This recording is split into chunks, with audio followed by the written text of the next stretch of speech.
In Palestine, women released by the Israeli occupation forces denounce being victims of mistreatment and physical abuse in the jails of the Zionist entity. At least 8 people were killed in Brazil by the heavy rains and floods that have hit the Rio de Janeiro region since last Wednesday night. And Egypt said on Friday it had signed a deal with the United Arab Emirates to develop a prime stretch of its Mediterranean coast that would bring the nation $35 billion of investments in the next 2 months.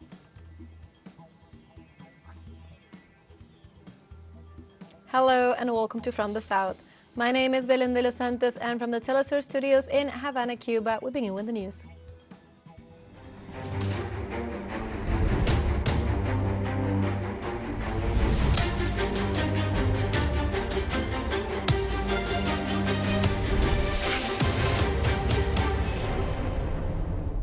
In Palestine, women released by the Israeli occupation forces denounced being victims of mistreatment and physical abuse in the jails of the Zionist entity. Physical and verbal harassment was consistent over 51 days of detention. They were forced to strip naked for daily inspections and that they have described as humiliating. Moreover, they endured continuous interrogations lasting up to 12 hours, blindfolded and sometimes handcuffed by hands and feet, while they remained exposed to the weather conditions without any adequate protection.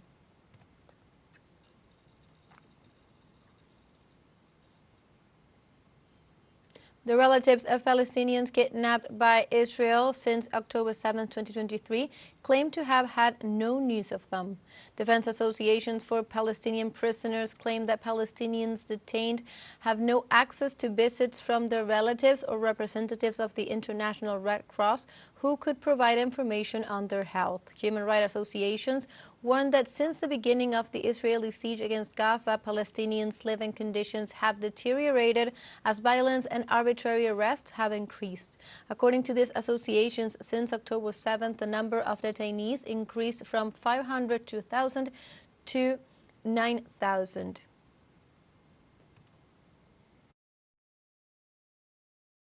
At least 24 civilians were killed and others were injured on Friday in a new massacre committed by the Israeli occupation on Deir al-Balah city in the central Gaza Strip. The Zionist occupation forces also reportedly bombed a house north of the Magazi refugee camp in the central part of the Strip, injuring several civilians. On the other hand, the occupation fighter jets and artillery bombarded areas in the Kiryat al-Adas and Beit Hanun areas in the north of the Strip. The number of civilians killed since the start of the Israeli aggression on the Gaza Strip on October 7th has surged to more than 29,000, while over 69,000 have been wounded. And Israel announced a new plan to build housing in the occupied West Bank, including in Jerusalem. Israeli media reported that Prime Minister Benjamin Netanyahu held a session to discuss the progress of construction on Palestinian land. According to reports, the Tel Aviv government plans to invite the so-called Higher Planning Council to hold a session in the next 2 weeks to approve the new colonial plan. Israeli human rights groups warned of an increase in colonial settlement activities in the occupied West Bank since the start of the Zionist aggression on the Gaza Strip last October.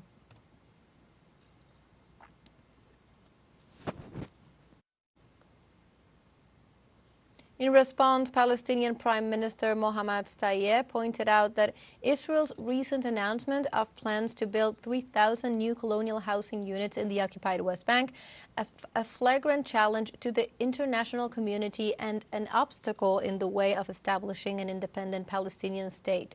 Israel's actions demonstrate its contempt for international law and deliberate defiance of that law, taking advantage of its sense of impunity.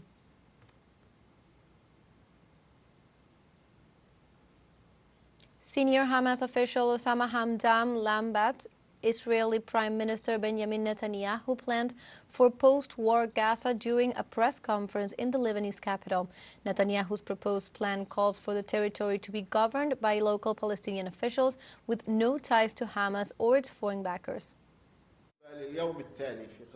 When it comes to the day after in the Gaza Strip, Netanyahu is presenting ideas which he knows fully well will never succeed.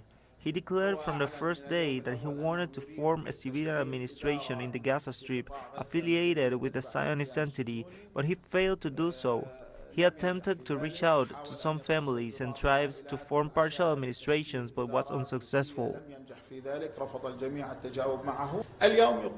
Today, he presented a plan including many of his repeated ideas. However, this plan will never become reality or have any practical impact because Gaza's reality and the fate of Palestinians can only be determined by the Palestinians themselves. Meanwhile, in Palestine, internally displaced people in the Al-Mawasi area west of Gaza's Rafah city complain about the cold and hunger that are making citizens' lives miserable and unbearable.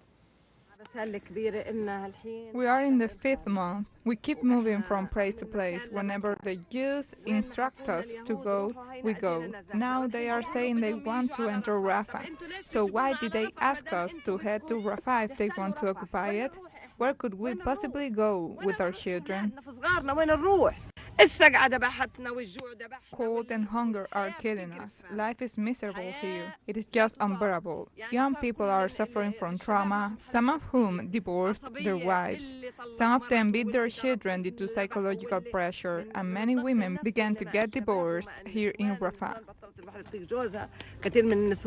We are trying to figure out how we will survive during Ramadan. We are tired of eating canned food. Vegetables, sugar, and oil are expensive. We can afford them. We can't afford anything. Let's now take a short break, but remember you can join us on TikTok at TeleSUR English, where you will find news in different formats, news updates, and much more. Other stories coming up. Stay with us.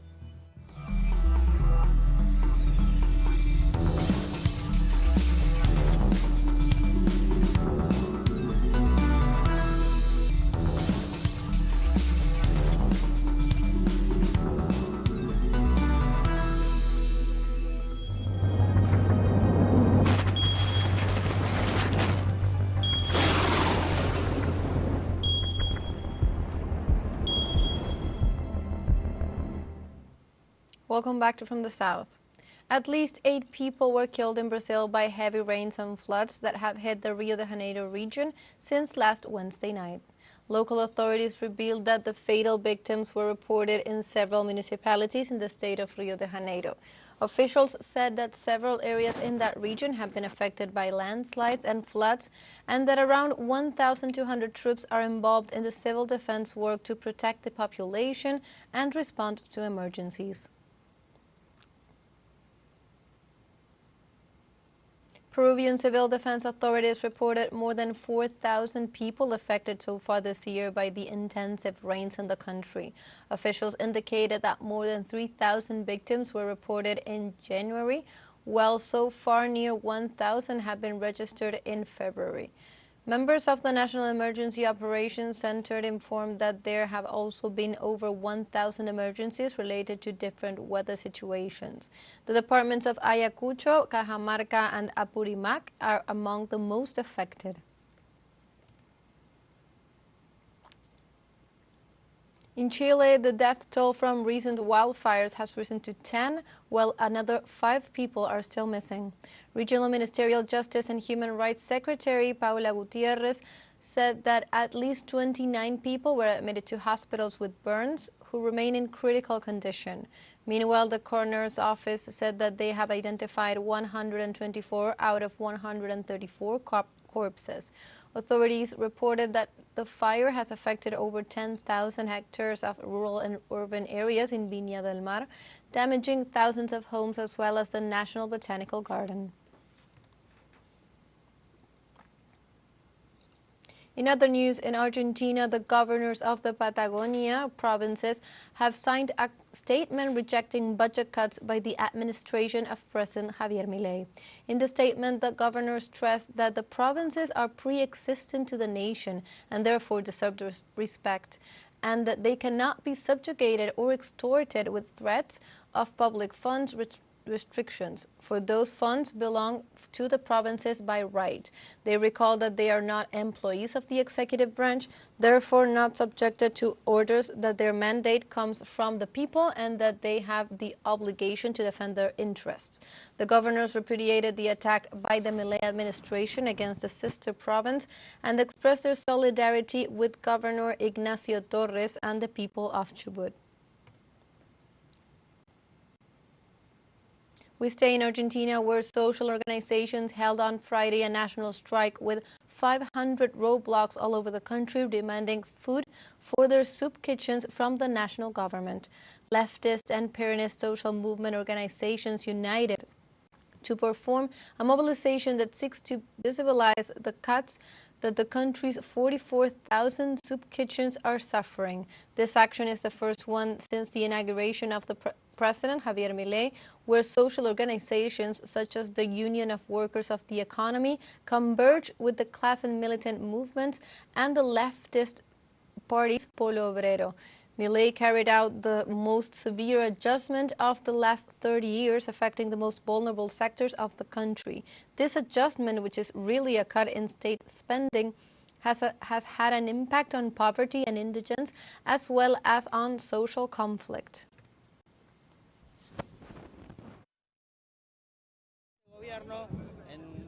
This government in more than 2 months and little time has generated a very critical situation of poverty.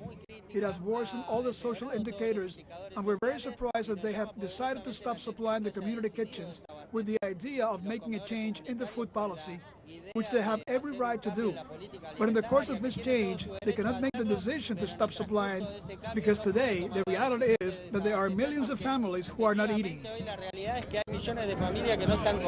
The president of Venezuela, Nicolás Maduro, commemorated on Friday the 5th anniversary of the Battle of the Bridges. Rallies and concerts were held throughout the national territory to celebrate the triumph of the country 5 years ago. During the event, the president praised the civic, military, and police union that defeated the invasion plan orchestrated by imperialism and its accomplices in the region. In this context, in 2019, ultra-right sectors led by former Congressman Juan Guaidó and former United States President Donald Trump promoted a plan to invade the Caribbean country under the pretext of a supposed humanitarian aid caravan.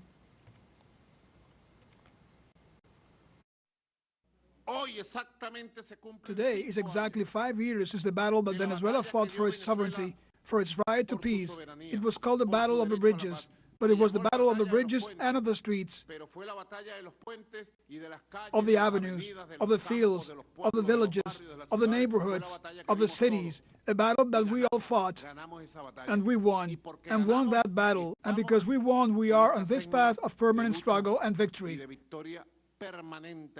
The permanent victory belongs to us. The victory is on our side. The victory is on the side of the righteous, of the patriots. The U.S. government announced 500 new sanctions against Russia, targeting the nation's financial sector and its military-industrial complex. The measure is the most extensive package of sanctions against Russia since it launched its special military operation in Ukraine 2 years ago. U.S. President Joe Biden said that new export restrictions would be implemented on at least 100 entities for supporting Russia in its operation in Ukraine. He also added that the aim is to reduce Moscow's energy revenues and urged the approval of aid to Kiev in the House of Representatives. On the other hand, the U.S. Undersecretary stressed that the new sanctions are aimed at closing opportunities for Moscow's development. Despite the extent of the sanctions that Western allies have imposed on Russia, its economy has proven to be resilient, and according to the IMF, its economy has been growing faster than expected.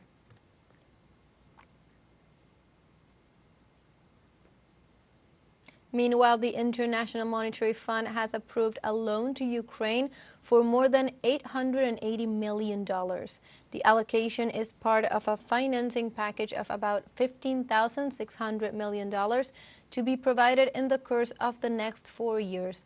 The information was released by the IMF through a statement in which it assured that Kiev will have to fulfill some conditions to get the funds in compliance with the agreement.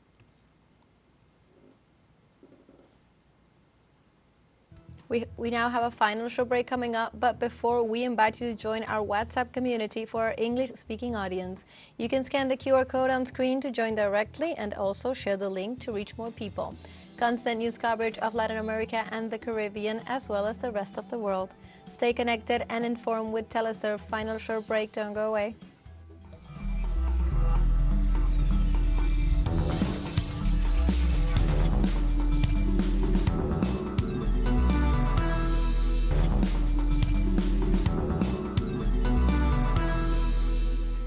Welcome back to From the South. The Russian government confirmed the capture of some 200 Ukrainian servicemen during the operation to liberate Avdiivka city. During a visit of the Russian Defense Minister Sergei Shoigu, the forces in charge of the operation confirmed the capture of some 200 Ukrainian soldiers. The Russian army assured that during the Kiev's forces' retreat, they left over 800 missing servicemen, so further captures are expected in the coming days. The military chief described how the Ukrainian troops were pushed back over 10 kilometers after being expelled from Avdiivka city. And Russian President Vladimir Putin attended the wreath-laying ceremony at the tomb of the unknown soldier next to the Kremlin on the occasion of the patriotic holiday Day of the Defender of the Fatherland. The ceremony is also attended by Russian Defense Minister Sergei Shoigu. In Putin's message on Moscow Patriotic Holiday, Day of the Defender of the Fatherland, he noted that the holiday is one of the most revered in Russia, with a popular character and involves the people in general. The leader said that Russia is proud of its army and its navy, of their persistent and fearless character tempered in hard battles, of their loyalty to the Russian military school, of the orders of the great commanders, and the experience of many generations of soldiers. Putin concluded wishing good health and new successes for the benefit of the fatherland. Iraq reopened on Friday what was once the country's largest oil refinery, a step the government hopes will lead to an end to its dependence on fuel imports. The refinery is located in the northern city of Baiji, 200 kilometers off Baghdad, and was heavily damaged in some of the fiercest battles with the Islamic State group after it swept across a third of Iraq in 2014. According to the spokesman for Iraq's oil ministry, Assam Hiyad, the refinery's effective capacity is 250,000 barrels per day after the facility's full rehabilitation. Two smaller production units had been opened in recent years, but Friday's reopening stored the refinery closer to its previous capacity, with an additional unit capable of producing 150,000 barrels a day. Egypt said on Friday it had signed a deal with the United Arab Emirates to develop a prime stretch of its Mediterranean coast that would bring the nation $35 billion of investment in the next 2 months.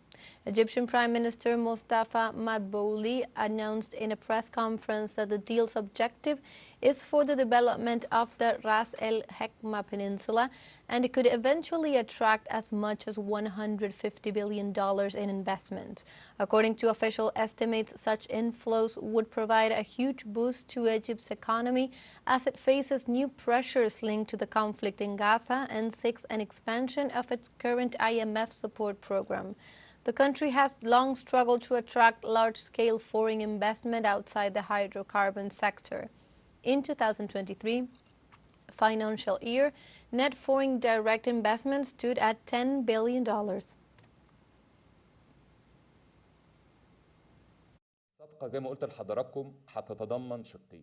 The deal, as I told you, includes two parts. A financial part that will be paid in advance, and the other part is a share of the project's profits for the Egyptian state throughout the duration of the project. The financial part, which is in advance, will include an injection of $35 billion in foreign direct investment into Egypt over the next 2 months. Zimbabwe's Ministry of Agriculture on Friday reported the arrival of the first batch of grain shipped by Russia amid continued Western sanctions against the Russian nation. Last year, President Vladimir Putin offered free grain to 6 African countries during a summit in St. Petersburg. Zimbabwe's Deputy Agricultural Minister, Vangelis Heritatos, said on Friday that imports started arriving a few weeks ago and were on course to reach the promised 25,000 tons. Heritatos said Zimbabwe's President Emerson Mnangagwa would decide what to do with the grain, but that definitely wheat can be given to the vulnerable households. The Southern African country faces widespread poverty and high unemployment and has one of the world's highest inflation rates.